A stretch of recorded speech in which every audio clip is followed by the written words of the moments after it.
नमस्कार दोस्तों। दर्शकों, आज हम जानेंगे कि हमें प्रभु के दर्शन कैसे करने चाहिए।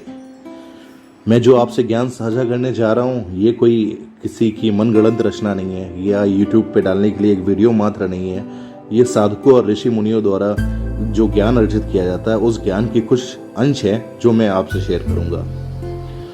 दर्शकों, आगे बढ़ने से पहले सबसे पहले आप स्वयं से एक सवाल करिए कि आपने जिस तीर्थ स्थान पर जाने का निर्णय लिया है, जिसके लिए आपने फ्लाइट या ट्रेन का टिकट बुक कराया है, जिसके लिए आपने बहुत सारी प्लानिंग करी हुई है, उस स्थान पे आप क्यों जा रहे हैं। हो सकता है ये सवाल आपको थोड़ा सा अटपटा लगे या मूर्खतापूर्ण लगे, लेकिन ये पूर्ण रूप से तार्किक है। और क्या तर्क है इसका, मैं भी आपको आगे बताऊंगा।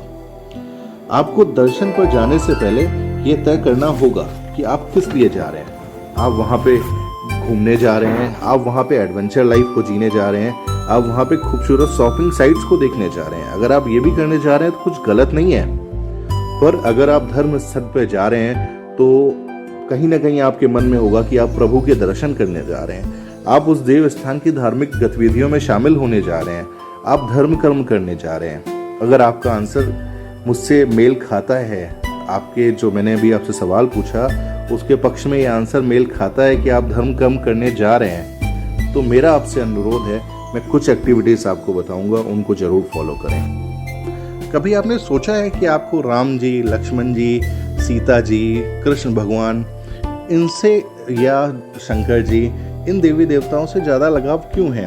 विष्णु जी, इनसे ज़्यादा लगाव क्यों है? क्योंकि आपने टीवी में जय हनुमान, रामायण, महाभारत, इस तरह के अच्छे प्रोग्राम्स आप बचपन से देखते चले आ रहे हैं। आपके माँ बाप, आपके दादा दादी ने वही कहानियाँ सुनाई हैं जो कि इनसे ज़्यादातर जुड़ी हुई रहती हैं। वो आप में वैसे ही संस्कार डालना चाहते थे, इसलिए उन्होंने वैसी सुनाई। पर दादा दादी को जो कहानियाँ सुनाई गई वो भी ऐसी ही थी, और दादा दादी ने पूरे विश्व या भारत का भ्रमण नहीं किया था। आज लेते हैं कि आपकी अगली यात्रा है श्री तिरुपति बालाजी महाराज की। आप उसके लिए प्लान कर रहे हैं, आप वहाँ जाने की तैयारी करते हैं और टिकट करा रखा है आपने, सारी चीज़ें करा रखी हैं, और आप वहाँ पे पहुँचते हैं। तो आप वहाँ जहाँ पहुँचेंगे तो आप वहाँ पे जाके घूम के फिर के वापस आ रहे हैं। तो जैसे मैंने पहले बताया कि अगर आपका शॉपिंग, एडवेंचर और ये सब पहाड़ियों में घूमना, ये सब शौक है, इसलिए आप जा रहे हैं, आपकी प्राथमिकता ये है, तो अच्छा है, आप जाइए।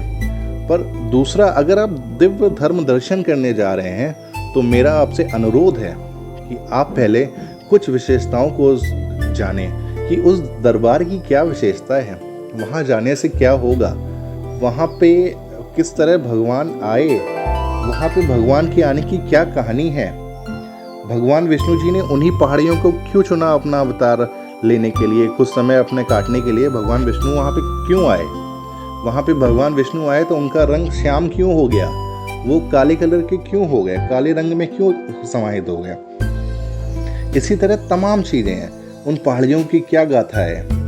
वहाँ पे बाल दान करते हैं लोग, क्या इस धर्म की जो इतने दिन से चला आ रहा है, सदियों से लोग वहाँ पे बाल दान कर रहे हैं, उसकी क्या वजह है, क्यों दान किए जाते हैं। ऐसी तमाम जानकारियाँ हैं। जब आप इन जानकारियों को ले लोगे, इन जानकारियों को आप किसी YouTube चैनल, किसी किताब या कहीं से भी इकट्ठा कर सकते हो, तो जब आप जहाँ दर्शन करने जा रहे हो उनके बारे में जान लोगे, अच्छी तरह से जान लोगे, तो मैं बोलता हूँ आपको उन जगह जाने की जिज्ञासा और बढ़ जाएगी, और आपको भगवान के पास पहुँचने से पहले आपको भगवान से प्रेम हो जाएगा।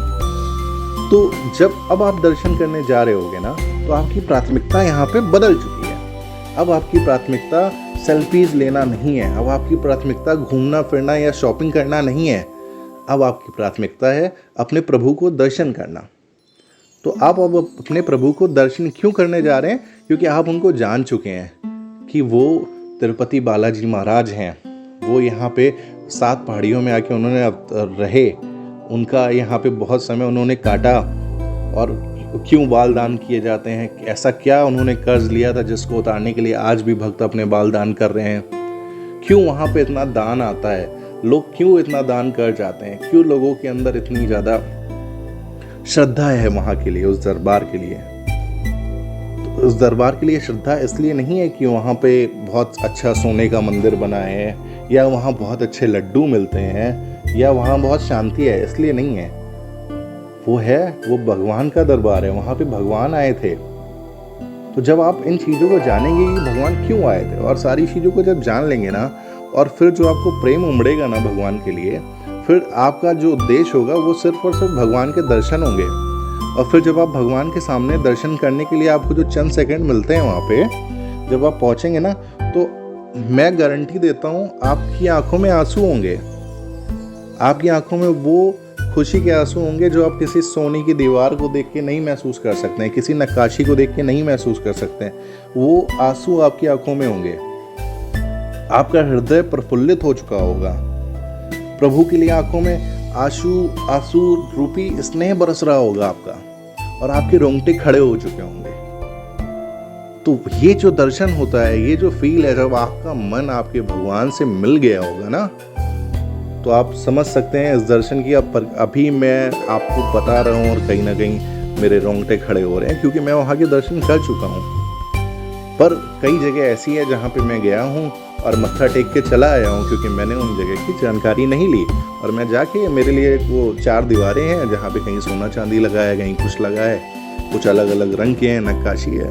तो मुझे उन जगह से, मैं कह सकता हूँ कि मुझे उन जगह से उतना लगाव नहीं है कि जितना मुझे राम जी के मंदिर में जाने से होता है, जितना तिरुपति बालाजी महाराज के मंदिर में जाने से होता है।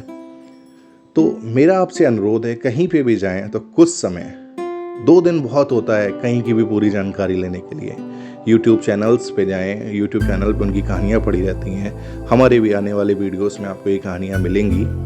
तो उन कहानियों को सुने, समझें, भगवान से प्यार करें और उसके बाद जाके दर्शन करें। अब जो दर्शन होंगे ना आपको, वो दिव्य धर्म दर्शन होंगे।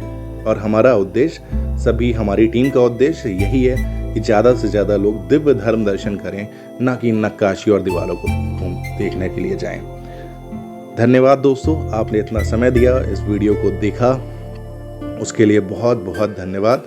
दिव्य दर्शन टीम आपको हृदय के धरातल से प्रणाम करती है और धन्यवाद देती है। धन्यवाद।